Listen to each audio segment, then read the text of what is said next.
So guys, the S3TV here, and we're back for another video. Thank you guys for 900 subscribers. We are 90% to 1,000. I want to get that by my birthday, so let's get it. And I might have a few surprises for you and a few surprises for you, as we get closer to 1,000 subscribers. I kind of want to do a live stream, like going into 1,000. So hopefully, like on one of my days off work, probably like if not one of my days off, like right when I come back from work, yeah, that would be something that I'm planning that I want to do is do that. So hopefully, you would want to be a part of that, and see that. Now definitely, it's gonna be the place where I'm gonna stream it will be in the link down below. Is my Twitch channel. Just a reviewer is literally the link in my description right now. So yeah, So let's get into it. Also, this is Oversimplified, Napoleonic Wars Part 2, and kind of got claimed for the first one, so might not be doing a lot of overly simplified, a lot of their content, but sometimes their content is good, and I can take the copyright claim at this moment from them, so I'll take it and take it in stride. But yeah, so let's get into the video, and subscribe to the channel. Also put videos down in the comment section that you want me to react to.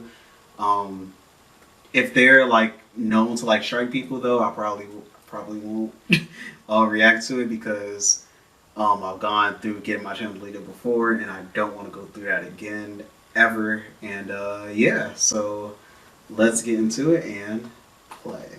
This video was made possible by Honey. Install now for free using the link below and start saving money when you shop online. After the Third and Fourth Coalition Wars, Napoleon had decisively defeated all three of his main rivals on the continent, and he was now undoubtedly the master of Europe. After the Battle of Friedland, his enemies sued for peace, and they all met on a raft on a river for negotiations. They had been fighting for the past 4 years, but now I remember that it was like a very like funny picture that they had like an artist draw of this. It was pretty funny. Now, Napoleon and Alexander surprisingly got along like a house on fire. They laughed together. They chatted long into the night. They kissed. The two... That was the picture I see, yeah. And everybody was like making fun of that. It was, I mean, hey. It's pretty funny. I mean, they got along great together, I guess, huh? Had a lot of mutual respect, and Napoleon even told his wife that if Alexander were a woman, I would make him my mistress.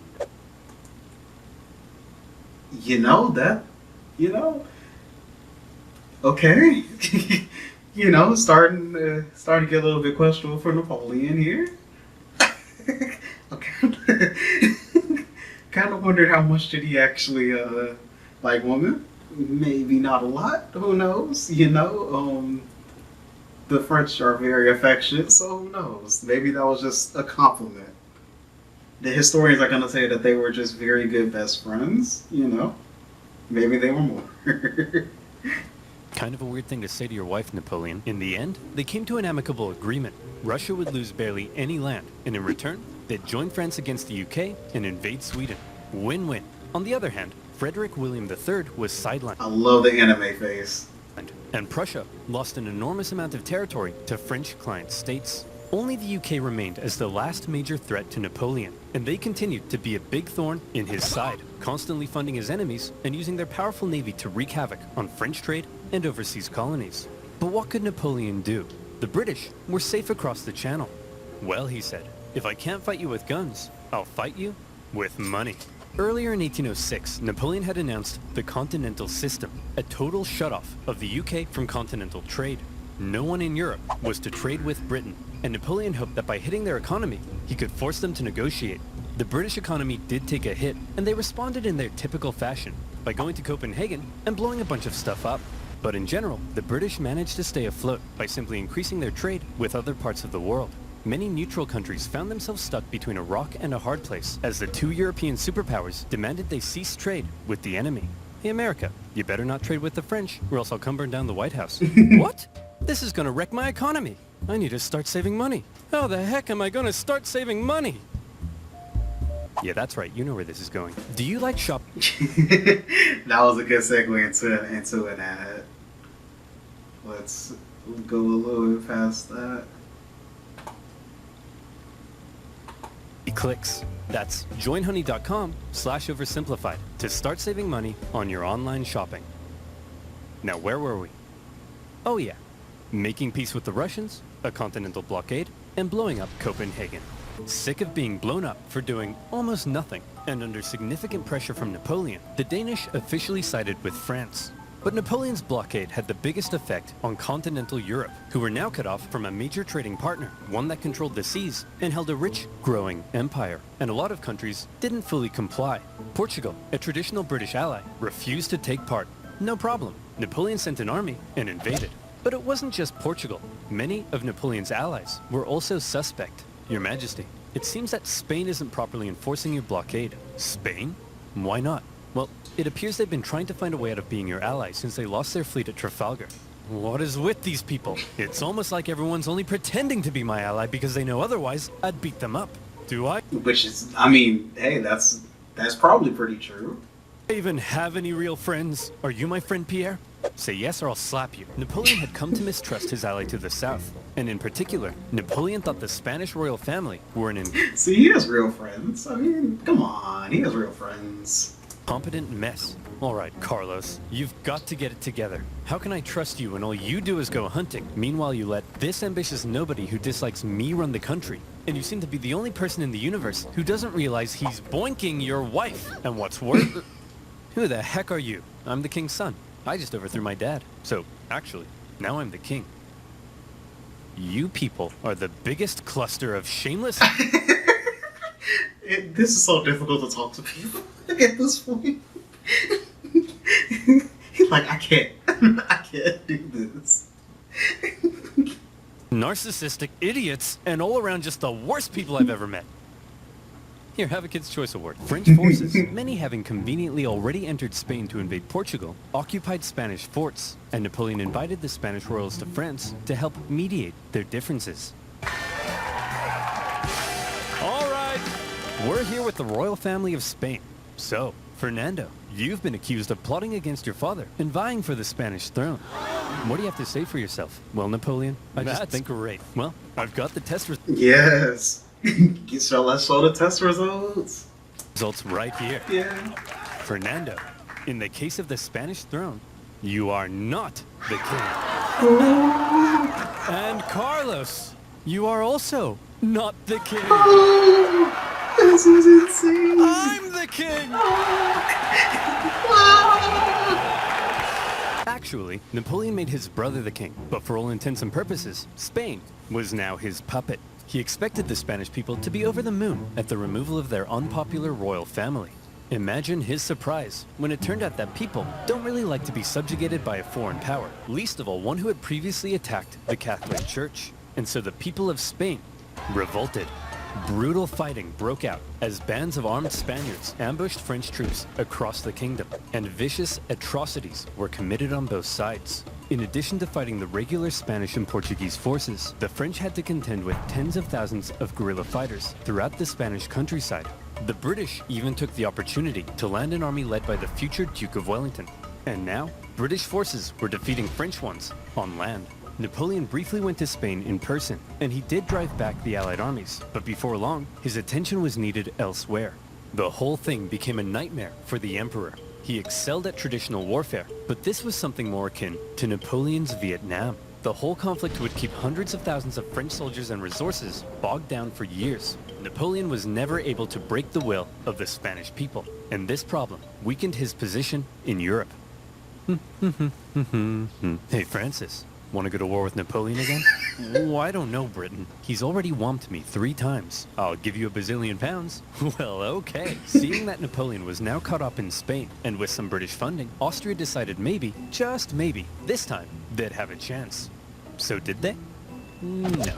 Napoleon defeated them in just 4 months. It was quick, but it wasn't exactly easy. The Austrians had been watching Napoleon and learning, and they had made some reforms, while Napoleon, after years of war, was increasingly having to rely on inexperienced conscripts. So this time... Yeah, because his top marshals and generals were dying, so yeah, he had to rely heavily on young, inexperienced conscripts they had to keep coming in.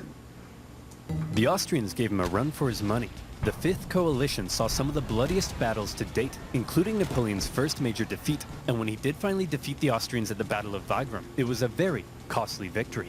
Still, Napoleon had yet again kicked Francis's butt, and as part of the peace terms, Austria lost a bunch more land. Not long after, however, Napoleon and Francis came to another agreement. It was decided that Napoleon would marry Francis's young daughter. But wait, doesn't Napoleon already have a wife? Well, yes, he did. Josephine and Napoleon had become quite fond of one another, but now that Napoleon was playing the monarch game, he needed a male heir, and his aging wife wasn't giving him one, so it was out with the old and in with the new. At least he didn't behead anyone. That's true. Looking at you, Henry Dave. For Austria, they felt that if Napoleon was going to keep on winning, they may as well be on his side. So through the marriage, Napoleon got an alliance with Austria and a beautiful baby potato. Between the failing blockade against Britain, the ongoing war Why did they make that painting look so terrible? in Spain, and now his recent struggles in Austria, cracks in Napoleon's invincibility were beginning to show. But still, look at this map. So blue, so beautiful. Even Sweden, after being pulverized by Russia, overthrew their king, and after an interesting chain of events, ended up putting one of Napoleon's own marshals in charge. Marshal Bernadotte took the name Karl Johan and became Crown Prince of Sweden, after agreeing to join Napoleon's continental system. For now, Sweden was Team France. Napoleon was on top of the world. He had won an endless string of victories. All he had to do now was sit back and not make any major miscalculations that could completely turn the tide of war. So let's see what comes next. Every time they invade, every time. When anybody invades Russia, that's something that you should not do as a military. You just can't do it. It's just something that you just don't do. That's an unspoken rule. France's alliance with Russia was a terrifying prospect. Together, the two could have been unstoppable, but unfortunately, the alliance didn't last. The Russians felt they weren't getting a fair deal. Napoleon's Duchy of Warsaw right on their doorstep was a bit of an insult, and then their economy began to tank because of Napoleon's British blockade, and eventually, they began to open up trade. Your Majesty, it seems Alexander is no longer abiding by the continental system and has begun trading with the British. Alexander? But he kissed me. He kissed you? You wouldn't get it, Pierre. No one would ever kiss you. The security of Napoleon's empire depended on removing the British threat, and he wasn't happy with Russia's backdoor shenanigans. And so in 1812, Napoleon decided to go to war. He gathered together the most massive army Europe had ever seen, made up of troops from every corner of his empire, and he prepared to invade. Okay, it looks like Napoleon's coming for us. Generals, I need ideas. We could stand and fight. No, that's stupid. You're stupid. We could run away. You're a star. You'll remember Napoleon. You got something there. His tactics relied on astonishing speed to outmaneuver his enemy and force a quick, decisive battle. Well, I've got 2 words for you. Scorched earth. If his opponent retreated while scorching the earth, his men couldn't live off the land. And if his men couldn't live off the land, he needed his supply trains. And if he needed his supply trains, he couldn't move quickly. And if he couldn't move quickly, he couldn't outmaneuver his enemy. And if he couldn't outmaneuver his enemy, I think you get the point. Napoleon launched his invasion and hoped for a quick battle. But all he could do was try to catch the retreating Russians while moving deeper and deeper into hostile territory.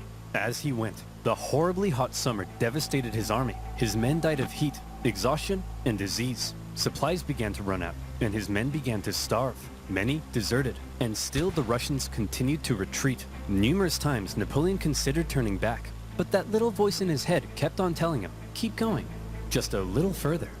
And don't worry, you're definitely average height for the time. He nearly caught the Russians at Smolensk, but it was his birthday, so he had a party instead. When he finally reached Moscow, he predicted the Russians wouldn't be willing to give up such a historic and holy city without a fight. And he was right. The Russians finally turned to face him for the single deadliest day of the Napoleonic Wars, the Battle of Borodino. The Russians fought valiantly, and as he got older, Napoleon's battle tactics seemed to become a little less refined and a little more run straight at the enemy, try not to die. He launched a full frontal assault at the Russian defenses, and as a that's a strategy. result, the death toll was colossal. The Russians eventually decided to retreat, leaving Moscow to fall into Napoleon's hands. Quick, the French are taking the city. Release all these prisoners immediately and tell them to burn it to the ground. Well, well, Jimmy the arsonist, you are not going to believe your luck. Moscow went up in flames, and as Napoleon entered, it became very clear his army wouldn't be able to stay there very long. But he had just defeated the Russian army and taken their most beloved city. In his mind, he had won.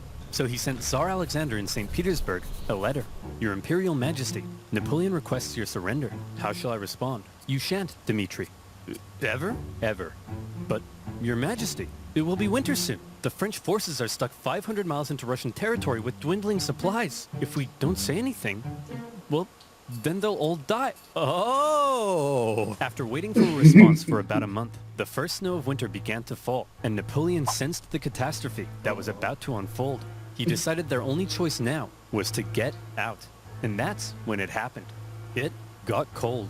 Stupid cold. His glorious invasion had just become a race for survival. As the Russians realized the French were fleeing for their lives, they began to close in on their supply line. Men froze to death, their horses as well. There was starvation and disease. The injured and dying could only be left by the side of the road, as it was too slow to try to carry them. And all along the way, the dreaded Russian Cossacks stalked the bleeding French army, and every now and then swept in for a quick attack. Napoleon, fearing capture, kept a vial of poison around his neck.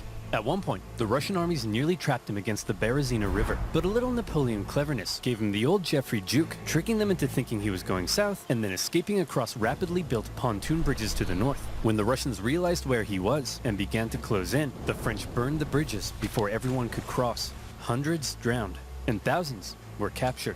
At this point, Napoleon got wind of plots against him forming in Paris, so he abandoned his men and went back to France. The remaining French stragglers made it across the border. It's been estimated over 600,000 men went into Russia. Less than 100,000 returned. Oof. Napoleon was now in a very precarious situation. His army had just been obliterated, and the other European leaders smelled blood. Here was an opportunity to take advantage of a weakened Napoleon, regain territory and influence, and liberate Europe from his dirty French paws. And so, they began to turn.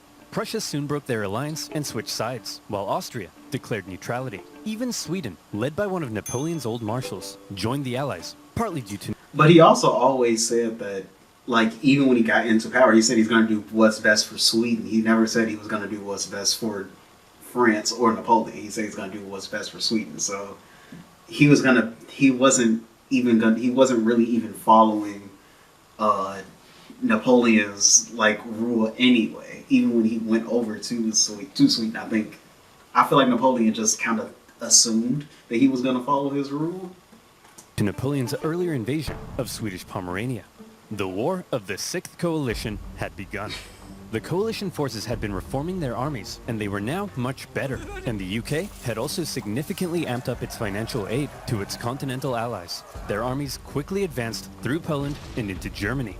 In Paris, Napoleon was understandably freaking out. He needed to put together a new army fast, and he called up over 100,000 new conscripts, mostly teenagers. He also put his factories into overdrive, and he was like, you, make more rifles. You, build new cannons. You, make more horses. I don't make horses. Then who makes horses? Horses make horses. Explain how. Well, when a daddy horse and a mommy horse love each other very much. Yes, go on. Well, then the daddy horse... I'm sorry, Napoleon. You're 40... You didn't expect that, did you? Huh? 3. I thought you'd know this stuff. Don't touch me. I'm gonna be sick. As it turned out, Napoleon's lack of horses would take the biggest toll on his army, since his tactics relied on speed, maneuverability, and destruction. When he took the fight to the Allies in 1813, he did defeat them and sent them running. But lacking cavalry, he was unable to effectively pursue and destroy. He needed horses. For the Allies, being defeated in battle by a man whose army was now full of inexperienced conscripts was concerning. So both sides were like, hold up, time out. The Allies were somewhat cornered, and had Napoleon kept going, it's possible he could have won. But instead he agreed to a brief truce with the Austrians mediating between the two sides. When Austria demanded Napoleon make major concessions, Napoleon told them to shove it. Having had their terms rejected, Austria felt now they were justified in saying, well, we tried, and they joined the coalition. Okay everyone, look at us. The boys are back together. But Napoleon is still dangerous, so we need a plan. Any ideas? Ooh, I know. No, forget it. That's stupid. Oh, no. I've got it! When he approaches, we run away. Genius. He's a genius. The plan was as follows. Wherever Napoleon advanced, whoever he advanced on would avoid battle, allowing the others to sweep in from the sides and attack the French marshals guarding his flanks. Essentially, the plan was, don't try to fight Napoleon. And this plan worked tremendously. The Allies scored a number of victories that saw Napoleon move back to the city of Leipzig, where he would make one last major stand as the Allied armies converged in on him from all sides. The stage was set for the biggest and bloodiest battle of the Napoleonic Wars, the Battle of Leipzig. Almost 500,000 troops from over a dozen nations stretched across the battlefield. The French found themselves fighting on all sides for 4 days against the Austrians, Prussians, Swedes, and Russians. It's no wonder this battle is also sometimes referred to as the Battle of the Nations. The French fought ferociously, but ultimately were no match for the coordinated efforts of the coalition. At one point, in the midst of battle, Saxon troops allied with the French had a team huddle and were like, hey guys, I'm pretty sure the French are losing. Let's switch sides. And so they did. When it became clear— What do you mean, let's switch sides? Wait a minute, what? Like, I'm pretty sure the French lose. Let's just shoot our friends. that Napoleon couldn't win, he ordered a retreat across the only bridge over the river. The Allies swarmed into the city, and desperate fighting raged in the streets. Okay, Corporal, after everyone has crossed the river, I need you to blow up the bridge. Okay? Not before everyone's crossed, after. You got that? Yes, Colonel, I'm not 5. I can comprehend time. Good. Wait, did he say before or after? Well, fortune favors the bold. The bridge was blown early, and 30,000 French troops were stranded and captured. A disaster. And with that, the dominoes were beginning to come crashing down on Napoleon. In the south, an army under the British Duke of Wellington had been pushing the French out of Spain for the past few years, and were now crossing into France. Austrian armies had pushed into Italy, while Napoleon's old flamboyant cavalry commander, Murat, who Napoleon had made king of Naples, decided to switch sides. German states, many resentful after years under Napoleon's thumb, turned against him, and the Confederation of the Rhine collapsed. Bernadotte invaded Denmark, and they were forced to join the coalition, while the Netherlands were liberated. You'd think Napoleon might have seen the writing on the wall, but he was Napoleon, and so instead, he prepared to keep fighting. As attitudes in Paris were already beginning to turn against him, he called up more conscripts to defend the exhausted nation. As for the Allies, they weren't sure exactly what they were aiming for here. A few peace offers were floated that may have let Napoleon keep his position, but the British kept throwing around even more money, and eventually, they all agreed that the ultimate aim was the deposition of Napoleon entirely. And so, Napoleon embarked on one of his most famous campaigns to defend the homeland. He was completely outnumbered, but the Allied armies had split up and spread out. His army was so small that he could move at lightning speed, and he used this to his advantage. In the famous 6 Days campaign against Prussian General Blücher, he attacked from all directions and defeated Blücher's forces 4 times, only suffering a tenth of the casualties he inflicted. Even with his back completely to the wall, Napoleon was still Napoleon. I mean, I'm about to say, yeah, Napoleon was still a great general. It wasn't like he was terrible. Then he turned south to take on Schwarzenberg's army of Bohemia and enjoyed even more victories. However, Napoleon's problem was that he couldn't be everywhere at once, and wherever he wasn't, the Allies continued to push towards Paris. He made one last-ditch attempt at moving in behind the enemy lines and cutting off their communications, but Paris was in disarray, and the people were sick of war. One ambitious and slightly treacherous politician sent the Allied armies a letter basically saying, "Hey guys, come on in." And so, they did. The city's defenders surrendered, and as the Allied leaders entered Paris, the people cheered them as bringers of peace. Paris had fallen. Quick, marshals, gather your men. We're gonna launch an assault on Paris.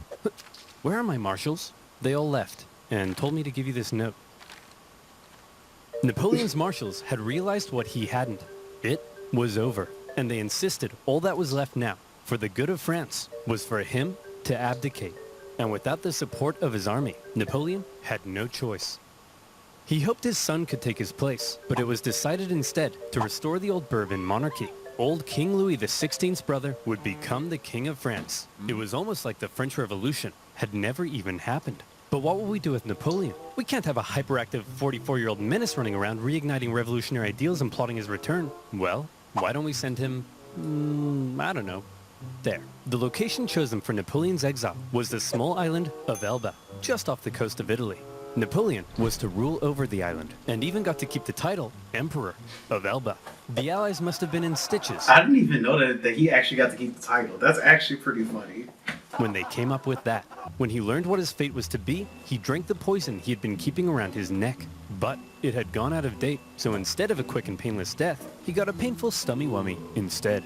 Before he left France, he addressed his oldest and closest guard one last time, making an emotional speech that ended with him kissing their flag.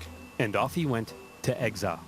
The deal that was given to him was actually quite generous. His family were given titles, he was to receive a state pension from France, and he was able to receive many distinguished visitors, all eager to come and meet the famed emperor. And he ruled over Elba well, improving infrastructure and introducing many legal and social reforms aimed at improving life on the island. Hey Napoleon, just coming in to check on how it's all going. Holy smokes! But it wasn't. My boy had he had the Justice future going on there.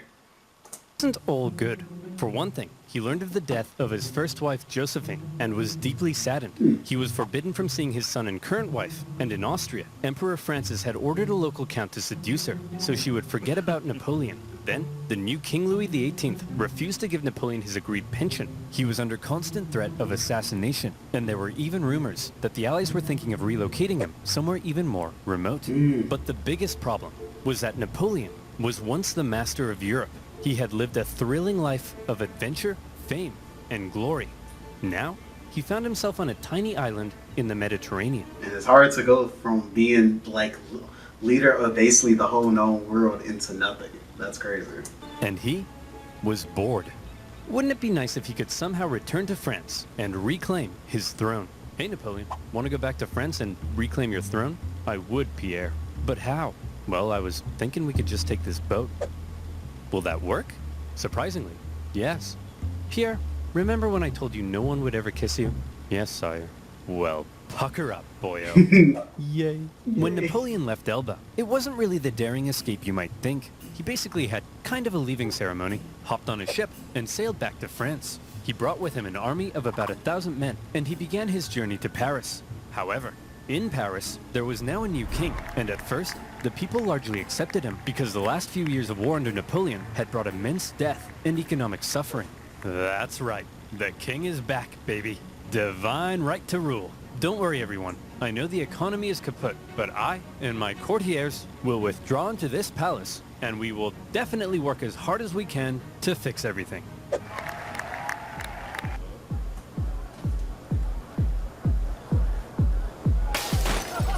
Oh yeah, that's why we got rid of the king. As the Bourbon monarchy began to look more and more like a return to the past, and the returning nobility seemed hellbent on regaining their lost privileges, the people weren't too happy. And so, Napoleon hoped that his glorious return would be met with jubilation. In the end, the reaction was a little mixed, but many were happy to see their old emperor. Your Majesty, it seems that Napoleon is back and marching this way with 1,000 men. That guy? No problem. I have hundreds of thousands of men. Send them to arrest him. Your Majesty, it seems the thousands of men we sent to arrest Napoleon have all joined his side. Well, I'm up. Well, that's, yep. That means that, that you're out of luck. Off to Belgium. If you ever need a king again, be sure to let me know. As Napoleon continued his journey, the king had sent battalions of men to stop him, but they largely comprised of Napoleon's old soldiers, many unhappy with King Louis's military reforms. And so, when ordered to arrest him, they simply couldn't do it. In one famous incident, the troops began to cry out, "Long live the Emperor." When Napoleon reached Paris, with King Louis having fled, he entered unopposed to reclaim his throne. Napoleon was back from the dead. Okay everyone, now that we've finally gotten rid of that guy, let's try to make sure something like this can never happen again. What's that doing there? Hey, fellow monarchs. Hey. Guess who's back, baby? This time, Napoleon promised he would be a mucho good boy and not start any wars. Right. But the Allied leaders were having none of it. They declared Napoleon an outlaw and the illegitimate ruler of France. Then, they declared war. Camera cut. Yeah, we're back into it. Basically, they were saying that they didn't declare war on just Napoleon. On France, they declared war on just Napoleon. So that's where we're at this point now. I know it kind of cut off. So yeah, that's where we're at. Napoleon himself. And when you have multiple empires declaring war on you as an individual, that's how you know you're a very naughty boy. The Allied powers began making plans to combine their forces and once again invade France. The most immediate threat to Napoleon were the British and Prussians hanging out in nearby Belgium. If Napoleon could knock them out quickly, maybe he could force the Allies to negotiate, and maybe he could hold on to his power.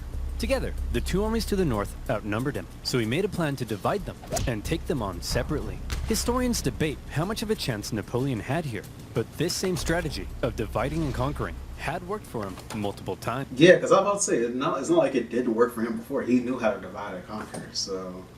He marched north with 125,000 men and took on the Allies in a number of initial engagements, defeating the Prussians before turning to take on the British. But to Napoleon's dismay, miscommunication and hesitation among his marshals allowed both enemy armies to retreat, and crucially, rather than fleeing east, the Prussians moved north, where they could remain in contact with the British. But, like they said, if actually, from what we heard on Epic History TV, if they did not do that, they probably would have, Napoleon probably would have been able to keep France under his control. They probably would have won. It was a lot that had to go right for Prussia and Britain. Napoleon sent a force to hold off the Prussians as he moved in on the British, now holding a defensive position at Waterloo. Prussian General Blücher sent word that he would come to Wellington's aid if he could just hold off the French for long enough. Napoleon had to defeat Wellington before the Prussian army could arrive in force, and it was close. The British held the high ground and a number of key defensive buildings across the battlefield. After waiting some hours he didn't have for the ground to dry, Napoleon sent men to assault the Hougoumont farm, but the British-German garrison there held out.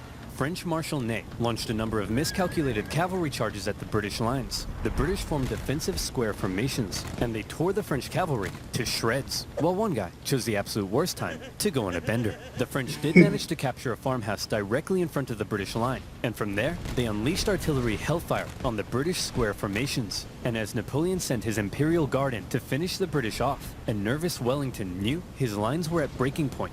But the Prussians had earlier begun to arrive, and now they were arriving in large numbers. And after the British held out and sent the French Imperial Guard running, the French lines panicked, fearing they had been encircled, and they began to flee.